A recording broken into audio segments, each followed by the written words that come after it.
Help give kids an extra life by donating today to help sick and injured children. Link in the description and pinned comment below.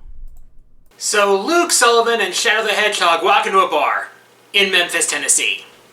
Okay, so about 3 years ago, I talked about Puzzle Bobble, one of the most famous games from Taito, as well as the franchise that it spawned. Puzzle Bobble is well known for being a pioneer in co-op gaming, with its cute presentation and challenging gameplay.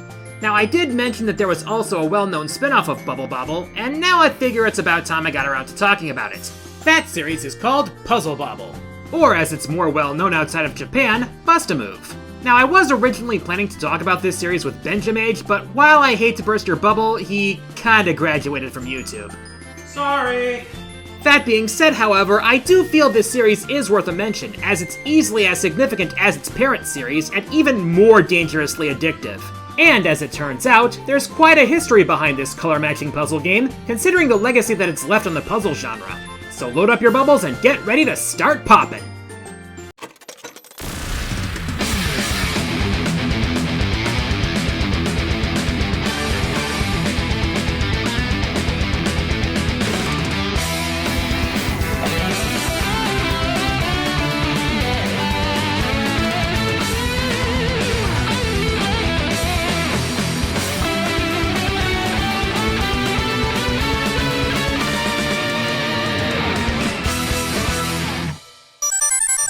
In order to find out information regarding Puzzle Bobble's development, I found an old interview with Seiichi Nakakuki, the game's main designer.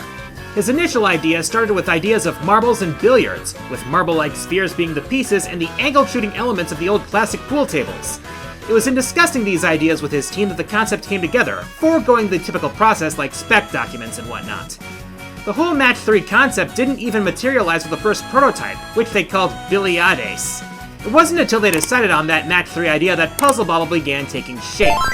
As for the game taking shape, remember how I talked about the fact that Mega Man 7 was developed in 3 months? Yeah, Puzzle Bobble was developed in half that time. And the development overlapped with the Japanese holiday of Golden Week, so that took time out of the schedule too.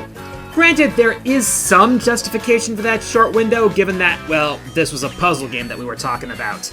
The game almost didn't make it to full production given the initial location test results, but as sales started to pick up, they decided, maybe this thing will work after all. Puzzle Bobble was ultimately given a full release in Japan in June of 1994, released on the Taito B system hardware, while the international release came in December of that year on the Neo Geo hardware under the name of Bust-A-Move. More on that later. So let's pop a quarter in the slot and start this baby up! The idea of the game is simple. At the bottom of the screen, you have Bub, 2 of them actually, manning a launcher that shoots colored bubbles. At the top, you have a mass of other colored bubbles. You aim the launcher left and right with the joystick, and use the button to fire a bubble at the bubbles above. If a bubble you shoot comes in contact with a cluster of 2 or more bubbles of the same color, pop! The cluster disappears, and you get points. If that cluster was holding up a group of other bubbles, those bubbles fall and give you more bonus points. You clear each round by removing all the bubbles from the screen, and you get a time bonus if you're fast enough. As you're doing this, however, the ceiling will drop a line every few bubbles, indicated beforehand by the field starting to shake. And if those bubbles cross the bottom line, you're going to be looking at a couple of Dazed Dragons. The gameplay is simple but feverishly addictive. There's a real level of satisfaction from lining up that perfect shot that brings a huge clump of bubbles tumbling down. And to help you out slightly, you get a guideline with the first level of every credit you pop into the machine. There are 30 levels in the original arcade version, but that number is significantly higher in the home ports. There's also a 2-player versus mode, which quickly became a staple of the series. In this mode, you attack your opponents with junk bubbles by dropping clusters of bubbles from your own screen. It can get frantic fast, as powerful attacks can be turned against you with a single well-placed shot. It's crazy! The game was largely well-received by audiences, mainly due to its incredibly addictive gameplay. The satisfaction of that one perfect shot is just too good for words. But that's not to say that the presentation wasn't also good. The music that plays during the game is catchy as hell, and having Bub and Bob in there is just too cute, and complements the bubbles really well. The Versus mode has its own theme, and it's definitely fitting. By contrast, however, the backgrounds aren't the most fitting, but that's hardly a knock. The game was very successful, especially in Japan, where it was only outgrossed in 1995 by Virtua Fighter 2, which, to be fair, is some stiff competition. And seeing how successful it was, it of course got ported to several platforms, including MS-DOS, Game Gear, 3DO, and most significantly, the Super Nintendo. This version in particular had a few additions. For one, there are 100 levels, concluding with a boss level against Super Drunk where you attack him by firing bubbles at the line right below him. Some of the levels themselves include special bubbles, the likes of which were taken from the original Puzzle Bobble, in order to affect your game in various ways. Second, there's an added versus computer mode which has you fighting against various enemies from Puzzle Bobble. Now, as for the arcade version, I did say that the Japanese version was done on Taito's B system hardware while the international version was on the Neo Geo. Why they changed hardware, I have no clue whatsoever, but I do know that Taito originally planned to release the international version with the B system hardware. This version was location tested in the US under the name Bubble Buster. Now, while the gameplay was the same, the presentation was changed drastically. The music was completely different, and all Puzzle Bobble characters were outright removed. This version was never released to the public, but a prototype board was found in 2021. Now, why do I bring this up now in particular? Because wouldn't you freaking know it, that's exactly the approach they took when localizing the second game to arcades. When Puzzle Bobble 2 was first released in arcades in 1995 on the Taito F3 arcade board, the localized version, entitled Bust-A-Move Again, removed all the Puzzle Bobble references, replacing Bub with a pair of hands guiding a steering wheel, and computer characters with a literal computer, not to mention changing all the music and backgrounds. This was changed when a Neo Geo version was released 4 years later, but pretty much all the home ports were based on the Japanese version. As for said game, there were some changes made to the format. In one-player mode, stages were arranged in groups of 5 with the option to choose between 2 areas after completing the previous. This would lead to one of several endings once you completed the final area. Some special bubbles became part of the foundation, including star bubbles, which would eliminate all bubbles of the color that hit it, and bowling bubbles, which destroyed any bubbles in its way until it hit the ceiling. As for the versus computer mode, it became a story mode of sorts, with small cutscenes before each battle featuring your opponents, which included both classic Puzzle Bobble characters and new ones as well. The penultimate opponent even included a nod to Taito's classic shmup series Darius before you fought a giant bub mech, which turned out to be piloted by franchise villain Drunk. The colors were more vibrant than before, along with several new music tracks to make things pop. The backgrounds look nice as well. An updated version of the game, Puzzle Bobble 2X, was released in Japan later that year, with updated backgrounds and levels. Now, the removal of the Puzzle Bobble elements in the initial worldwide release wasn't even the worst controversy surrounding this game. The cover art for the Saturn and PS1 home ports was, well, just look at it. Yeah, perfectly good cover art for a game that kids were gonna play, am I right? They were originally from an ad, but said ad was implying that the box art was gonna be much different. But apparently, in a blinding mix-up, the box art used the art from the ad. Good thing the N64 version had better box art. Thankfully, that problem would not carry over to Puzzle Bobble 3, which was released in arcades in September of 1996. There were some notable changes to this particular iteration. First of all was the nature of the ceiling and descending rows. Previously, the ceiling simply descended every few turns, and bubbles fired at the ceiling would stick to it. This time, however, bubbles could attach to nodes that descended instead. Said nodes would disappear once all attached bubbles were gone. This meant that bubbles could bounce off of the ceiling if angled properly. Granted, this could only be done in single-player mode due to the nature of versus mode. Second, also in single-player puzzle mode, was the addition of endurance levels that took the place of certain areas. A single one of these levels was the length of 5 regular levels. This game also marked the first appearance of rainbow bubbles, which would change color if a cluster of bubbles was popped next to it. This could lead to some nice chain reactions. Another interesting change came with the versus mode. Instead of only being able to play as Bub and Bob, you can now choose from the largely new roster. So what difference does it make which character you picked? Well, each character has their own attack pattern, sending a certain pattern of garbage bubbles following a successful attack. Some of these attack patterns even push the stack downwards. Now this roster is interesting, as they each represent different genres of games, such as quiz games, card games, or fighting games. There's even an appearance by Supersonic Blastman, who first appeared in an arcade punching game that caused controversy due to people injuring themselves playing it. You face each of these colorful characters in the versus computer mode, concluding with a giant bub parody named Deborah, which is actually a giant suit worn by Drunk. Figures. Now as for the home ports, naming got a little weird. In Europe, the game was called Bust-A-Move 3DX and Bust-A-Move 99 in the US. In Japan, the N64 port was called Puzzle Bobble 64, while the PS1 port was named Puzzle Bobble 3DX. In a rare case, the N64 port was the superior version for one main reason. It had a 4-player mode. Yeah, the advantages of having native 4-player support without needing an adapter really came in clutch there. In December of the following year, we would see the release of Puzzle Bobble 4 in arcades, which would introduce a couple of brand new systems. In puzzle mode, we were introduced to the pulley gimmick. Basically, after each shot, the side of the pulley with more bubbles on it will lower, meaning you have to clear the bubbles while keeping the two sides perfectly balanced. Something something Thanos, something something not feeling so good, something something why is Robert Downey Jr. playing Dr. Doom? So yeah, this adds another layer of strategy to the standard puzzles. Meanwhile, in the Versus mode, we were introduced to a new chain reaction mechanic outside of the rainbow bubbles. This time, whenever you drop extra bubbles, there's a chance to trigger a chain if one of the dropped bubbles matches an exposed cluster that would pop. This can happen several times in a row, causing a massive attack against an opponent, leading to some very satisfying moments.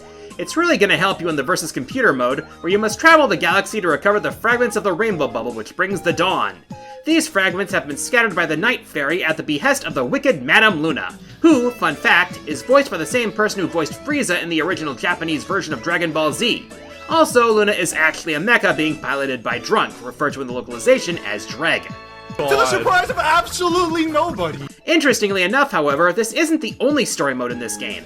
In the home versions of Bust-A-Move 4, a game which is severely underrated by the way, there's an additional single-player puzzle story mode.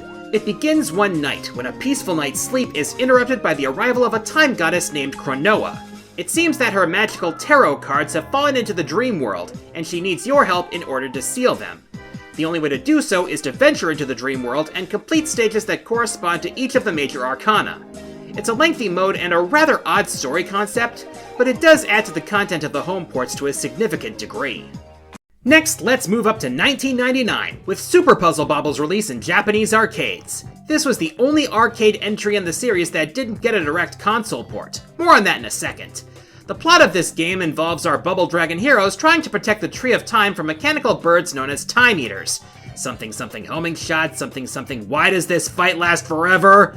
And guess what? These Time Eaters are messing with the tree because of Drunk! This is a certified to the surprise of nobody moment! Now the presentation in this game is a little awkward. The figures on the map are in 3D, but in gameplay we have the same style of 2D sprites that we've always had. The new gimmicks in this game include miniature bubbles which can fit through tiny spaces and expand once they attach to another bubble, gigantic bubbles which turn every other bubble to the same color once popped, and trigger blocks that move the position of the launcher left or right. These gameplay gimmicks would carry into the home versions of Super Bust-A-Move. The original cast and presentation style, however, would not. The Super Bust-A-Move, which ended up on consoles, was a vastly different title featuring a wildly different cast, with only Bub and Bob being window dressing for these newcomers. This drastic shift in presentation, along with the relative lack of extra modes, makes it pretty clear why this entry wasn't as well received as past entries in the franchise. Meanwhile, back in Japan in 2002, there was a version of Puzzle Bobble in arcades featuring characters from the 4-panel slice-of-life comedy manga series Azumanga Daioh. No, I am not joking. Yes, this is actually a thing that happened. No, I am not sure why they went with a spin-off crossover with a schoolgirl anime. Some people are just like that, apparently. But that would be the last game in the franchise to grace arcades. From there, it would be exclusively on consoles, handhelds, and later, smartphones, with various levels of success. Whoops, I almost forgot. In 2020, Raw Thrills got the license from Taito to release a new giant screen game called Bust-A-Move Frenzy in arcades. It works using a mounted gun to launch bubbles, and it's primarily a ticket redemption game. That's probably why I forgot it. The three most recent entries shake things up quite a bit. First is Touhou Spell Bubble, released on Nintendo Switch in 2020. Now this sounds like a fan-made Touhou clone of Bust-A-Move, but no! This was officially developed and published by Taito themselves. This game is unique in that it's a rhythm-based puzzle game which gives you bonuses by firing along with the rhythm, and judges a winner based on total points at the end of a track. You don't automatically lose if the bubbles cross the bottom line, but your bubbles are added to the opponent's score. Each of the various Touhou characters could of course use their spell cards to turn the battle in their favor once the spell gauge was full, and a separate gauge could cause an awakening which could boost your score even further. Now as this is a rhythm-based game, there's a lot of DLC. And I mean a lot of DLC. Not exactly meant for the frugal. In 2021, the series went VR with Puzzle Bobble VR Vacation Odyssey. Now this one was vastly different, as you launch bubbles at 3D clusters in order to expose a core which can be destroyed by a bubble shot. Complicating matters is that every shot that connects with the cluster rotates it through momentum. Originally released on the Oculus Quest, it would get a release on PS4 and PSVR later that year. And now we come to the most recent release, 2023's Puzzle Bobble Every Bubble on Switch. This is a game that is meant for multiplayer. It's the first game in the franchise to have 4-player co-op as well as 2v2 versus play. And for another franchise first, online play! With as long as this franchise has been around, I'm honestly surprised that this hasn't happened sooner. There's also a very special mode in this game, Puzzle Bobble vs. Space Invaders, where you fire bubbles straight up to match clusters to defeat the advancing invaders. Well, given the fact that Space Invaders crossed over with Arkanoid of all things, I shouldn't be surprised if this happened. So yeah, that's Bust-A-Move for ya. In case you needed further proof of how far you can take a simple concept, you got it right here. Its charming presentation and addictive gameplay have made for quite a successful spin-off over the years. In fact, I wouldn't be surprised if there are people who knew the cute bubble dragons from this game rather than Bubble Bobble itself. Not to mention, we've seen plenty of takes on the formula and plenty of copycats. Several mobile titles have done their rendition on the formula. Heck, even on Neo Geo itself, we had a clone called Puzzle de Pawn. I guess when you have so much flattering imitation, it really speaks to your legacy as a classic. And thus we come to the end of another year. Let me close out by saying Merry Christmas, and if you don't celebrate Christmas, well, Happy Holidays anyway. I'm not one who believes in that whole war on Christmas crap. I'm the Quarter Guy, and until next time, the arcade is closed.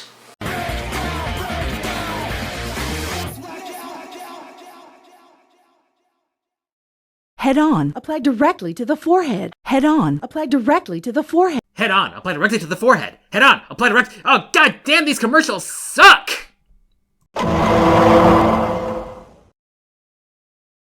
Hey everyone, QG here. If you enjoyed the video, please like, subscribe, leave a comment, and share the video around. Feel free to check out my Blue Sky and Twitch streams, and consider supporting me through Patreon and donating to my Extra Life campaign to support Children's Wisconsin. Thanks for watching.